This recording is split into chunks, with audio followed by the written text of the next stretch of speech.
அன்பு நண்பர்களே வணக்கம். நாம இன்னைக்கு பார்க்க போற விஷயம் ரொம்ப ஆழமானது.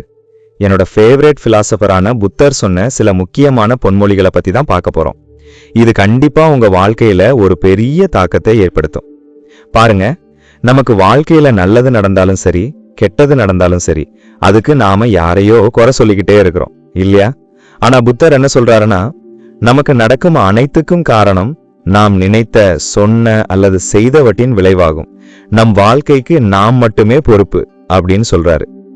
இத நீங்க நல்லா யோசிச்சு பாருங்க. நீங்க ஒருத்தரை கோபமா பேசுறீங்கன்னா கண்டிப்பா அவங்க பதிலுக்கு அதே கோபத்தை தான் காட்டுவாங்க. நீங்க ஒருத்தருக்கு உதவி செய்றீங்கன்னா அந்த சந்தோஷம் உங்களுக்கும் திரும்பி வரும்.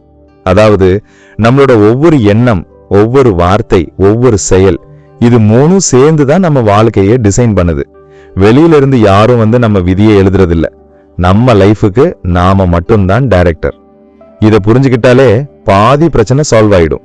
அடுத்ததா, அன்புக்கும் ஆசைக்கும் உள்ள வித்தியாசத்தை ஒரு சிம்பிளான உதாரணத்துல சொல்றாரு. இது எனக்கு ரொம்ப பிடிச்சது. நீங்கள் ஒரு பூ மீது விருப்பப்பட்டால் அதை பறித்து விடுவீர்கள். ஆனால் நீங்கள் ஒரு பூ மீது அன்பு வைத்தால் தினமும் அதற்கு தண்ணீர் ஊற்றுவீர்கள். என்ன ஒரு உண்மை பாருங்க.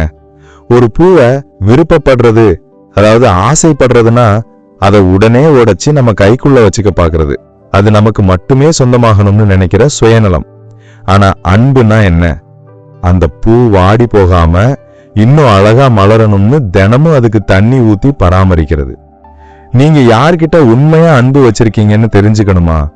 அவங்க உங்களை விட்டு பிரிஞ்சாலும் அவங்க நல்லா இருக்கணும்னு நினைக்கிறீங்களா, இல்ல அவங்க உங்க கிட்டயே இருக்கணும்னு கட்டாயப்படுத்துறீங்களான்னு செக் பண்ணி பாருங்க. இதுதான் ஆசைக்கும் அன்புக்கும் உள்ள பெரிய வித்தியாசம். இந்த தத்துவத்தை நீங்க உங்க ஃப்ரெண்ட்ஷிப்ல, ரிலேஷன்ஷிப்ல அப்ளை பண்ணி பார்க்கலாம். கடைசியா ரொம்ப முக்கியமான விஷயம், நாம எங்க போனாலும் எது செஞ்சாலும் அதோட பலன் நம்மளை தேடி வரும். அதாவது நாம் எங்கு சென்றாலும் எங்கிருந்தாலும் நமது செயல்களுக்கான விளைவுகள் நம்மை பின்தொடர்கின்றன. இதுதான் கர்ம வினைன்னு சொல்றோம். நீங்க ஒரு நல்ல விஷயத்தை ஒரு மூலையில மறைஞ்சிருந்து செஞ்சாலும் சரி, ஒரு தப்பான விஷயத்தை யாருக்கும் தெரியாம செஞ்சாலும் சரி, அதோட ரிசல்ட் உங்களை தேடி வந்தே தீரும்.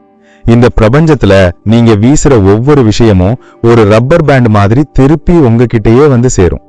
தப்பிக்க வழியே இல்ல. அதனால இனிமே ஒரு செயலை செய்யறதுக்கு முன்னாடி இதோட விளைவு எப்படி இருக்கும்னு ஒரு நிமிஷம் யோசிச்சுட்டு செய்யுங்க. நல்லது செஞ்சா நல்லதுதான் நடக்கும், வேற வழியே இல்ல. சோ ஃப்ரெண்ட்ஸ், இந்த 3 பொன்மொழிகளையும் உங்க மனசுல ஆழமா பதிச்சுக்கோங்க. உங்க வாழ்க்கைக்கான பொறுப்பு முழுக்க உங்ககிட்ட மட்டும்தான் இருக்கு. ஆசையை விட்டுட்டு அன்பை பழகுங்க.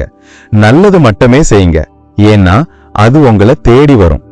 இந்த மாதிரி இன்னும் நிறைய பயனுள்ள விஷயங்களை தெரிஞ்சுக்க நம்ம ட்ரெண்டிங் இன்ஃபோஸ் தமிழ் சேனலை மறக்காம சப்ஸ்கிரைப் பண்ணுங்க. மறுபடியும் இன்னொரு சூப்பரான வீடியோல சந்திக்கலாம். நன்றி, வணக்கம்.